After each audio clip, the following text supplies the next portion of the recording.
Hey everyone. So let me fix my camera a little bit. So, first of all, Happy New Year's, everyone. I just came on live real quick to just kind of share where my heart is this year. I've had a lot of different plans for my channel, and I've been asking God in prayer, like how to navigate my channel. And what I heard clearly this year and confirmation from other individuals, including my siblings, is to talk more about my journey in this year. And my journey in this year is actually more about taking care of my elderly parents. So, I am Haitian American. My dad is turning 76 this year, and my mom is turning 78 this year. So they are up there. I am siblings. I have three other siblings. So I have an older brother and two older sisters. I'm the youngest, the baby. Okay, but I act like I'm the boss lady sometimes. But definitely, I wanted to give some strategies because by the grace of God, we take care of our parents pretty well. And we get a lot of compliments from people on how we take care of our parents and what we do for our parents. And the lifestyle we try to allow our parents to still live in their elderly age, especially with different health elements as well. So, a little history about my parents. My dad has had three strokes in the past. He's a kidney transplant recipient, and he has a lot of other issues like seizures and other dynamics, but he's still walking and mentally kind of there, all there. Sometimes we doubt it, but he's there. And my mom is turning 78 this year, and she unfortunately she was really good. She's cognitively all there, but in 2021 she had a massive stroke that left her with her left side paralyzed. So with that change in the last 5 years, it's been a big shift in the dynamic of taking care of our parents. So my parents have been married for 50 years this year. They're going to be celebrating their 50th anniversary. So as we age, me and my siblings are all in our 40s now. We see that shift in that dynamic of taking care of yourself and your own responsibilities as an adult with a family and things like that, and also balancing taking care of your older elderly parents. So, a little history with me. I am a nurse by profession, and also I've worked in nursing homes. I've also worked with healthcare providers. I've also worked with health insurances. I've also worked with hospice for like 3 years. I've also worked in different sectors where I have worked with the elderly and also personally with my parents. I do it on a daily basis with the elderly. So this video is really just kind of going to give you 5 points on how to really help you with taking care of your elderly parents as their age. And with having Caribbean parents, Haitian descent parents, it is a whole nother dynamic that if you have Caribbean parents, you know it is completely different than if you would be taking care of parents that are here. But whatever your dynamic is, these points should help in some way. So the first point I would say, hopefully you have a good relationship with your siblings, first of all. But having meetings with your siblings about, specifically those meetings are designated to how are you going to care for your parents as they age. And these meetings are not supposed to be when something bad happens. These meetings are supposed to be routine meetings that happen. Try to have one. What we do is try to have one at the beginning of the year. And we also try to have one and we also try to have one mid-year, and we also try to have one at the end of the year. But whatever you do, decide to do with your siblings to have these meetings. Hey, Rebecca, make these meetings important and make these meetings a priority to discuss ways where you will take care of your elderly parents and whatever dynamic they are. If they're still home, if they're in assisted living, if they're in a nursing home, if they're living with other family members, if they're living abroad, and wherever they are, just make that connection with your siblings to see how you guys can best take care of your parents. I would strongly suggest those first meetings with your siblings that you don't invite your parents to. It's just strictly for your siblings, you and your siblings, to kind of do a rough draft of how you want to take care of your parents. And then eventually you're going to be inviting your parents into these meetings just to know their wants and needs. But make the first meeting with your siblings to discuss. Second advice I would give with how you can get together with your siblings to take care of your parents is splitting responsibilities. One person can't do everything. So splitting responsibilities, hey, how are you? Yes, it is true. Splitting responsibilities, you have to split the responsibilities of taking care of your parents, because when it falls on one sibling, that sibling is very spiteful. That sibling is very has a lot of burden of taking care of all the responsibilities. So try your best to find the strength of each sibling, and based on the strength of your siblings, you put the roles of what that sibling will do for the parents. So with me and my siblings, there's four of us. We have one sibling that's really good with finances and all the financial matters, their banks, everything, paying bills. That sibling is on top of that. We have another sibling. My responsibility, and I prioritize as a nurse. I make sure they have all their doctor's appointments, that everything is okay with their health insurance. And if you guys have any questions or any other things y'all want me to talk about with taking care of your elderly parents, put in a comment. Like this video, subscribe, and also share it so that I can come with more suggestions on how to help you take care of your parents. But what I do is, at the beginning of every year, I call their insurance company, see what new benefits, what changes happen with their insurance, make sure their scheduled appointments are scheduled, referrals they need from their PCP.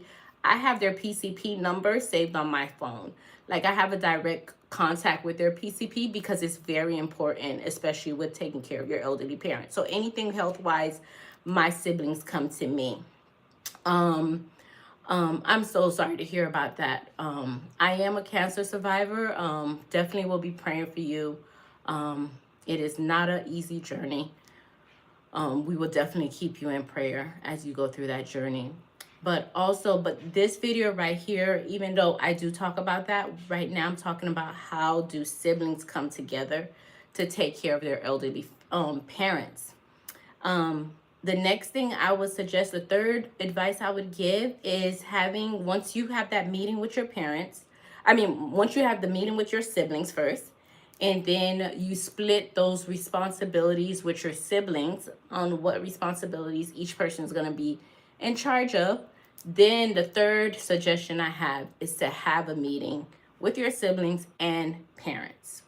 Have that meeting, kind of get an idea of what they're looking forward to, what they want to experience as they age, where they want to live, different things that they desire, especially if they're still cognitively there. If they're not, then of course you're going to have to make those decisions based on previous conversations and what you think is best for your parents. But definitely having a meeting with them to plan that next year and how this next year will look like with you and your siblings taking care of your parents, and what are some of their desires, and have those open conversations. The fourth thing I would recommend, so the first thing is setting a meeting with your siblings. It could be monthly, once a month. It can be quarterly. It can be twice a year, or it can be yearly. It just depends on the needs of your parents at that time. Second is splitting the responsibilities between your siblings on which sibling has a strength in what area, and splitting that responsibilities to say, hey, this sibling is in charge of this area or whatever areas that your parents have needs for. The third one is having a meeting with your parents, with your siblings, in order to figure out that as well. And the fourth one, I would strongly suggest, we did this a couple of years ago, designating allowing your parents, if they're cognitively there, to designate a POA. What a POA is a power of attorney, and also designating a HCS. And a HCS is a healthcare surrogate. So those two things are completely different, but making sure that you designate those two things are very important, because POA and healthcare surrogate does two different things. A POA deals more of the financial aspect and the assets of the parent, and making those kind of decisions. And the healthcare surrogate sometimes deals more with making healthcare decisions if they get to a point where your parents are not able to make their own healthcare decisions. So making sure you and your siblings come together to set that aside, to be able to set a sibling that's in charge of this or a sibling that's in charge of this. If you are an only child, I can't even imagine. It has to be very difficult, because all these areas I'm talking about, you kind of split them, but as an only child, it's pretty much on you, on your responsibility. Hopefully you have other individuals like aunts, cousins, and other people that can help you, support you in that role of taking care of your elderly parents. The last thing I want to talk about which is one of the hardest conversations to have. I know a lot of people have a hard time having this conversation with their parents and having these conversations with their siblings, depending on your being comfortable, how comfortable you are with the death experience, and dying and things like that, and losing a loved one.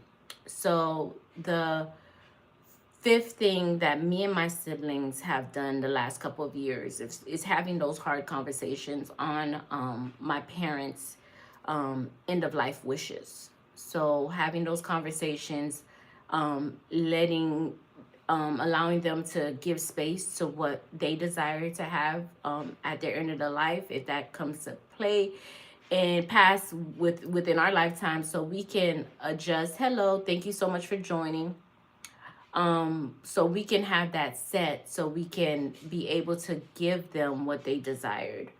So sometimes, life hits us a curveball, or something happens, and it happens so fast that we're not able to plan.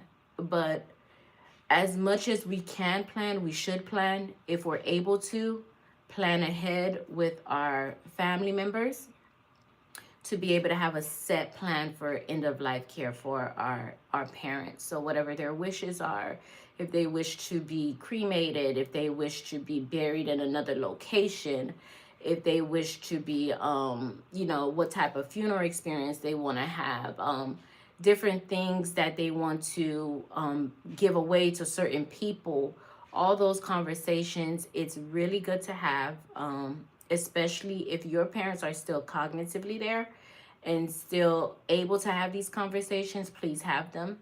If you're an older adult on here, please have these conversations with your kids. It's important for you to have these conversations with your kids, because I've seen some situations with parents passing away, and kids are going, not doing very well, because of they're not doing very well because of the emotional loss of the parent that they're dealing with. And also they're not doing very well because they're trying to navigate how life looks without the parent and what the parents' wishes are. So if you are older, please have those conversations with your kids. So these are what me and my siblings have done, and it really has helped our relationship with our parents, and it has helped us take care of our elderly parents the best way we know how. So the first one is meetings with your siblings regularly. The second one is splitting responsibilities. The third is meeting with your parents. The fourth is designating a POA or a healthcare surrogate. And the fifth is discussing end of life wishes. So Subscribe to this channel, like this video, share it with someone that you know that either has an elderly parent and they're struggling right now trying to figure out what to do and how to navigate life right now. So definitely share this. And if you have any suggestions on what I should talk about next time, I can talk about, healthcare or different other aspects. But make sure you let me know so I can see when I can have those videos available for you guys. Also, all this, discuss it with any professional, a lawyer or a family lawyer, just so you can have all your documents in order.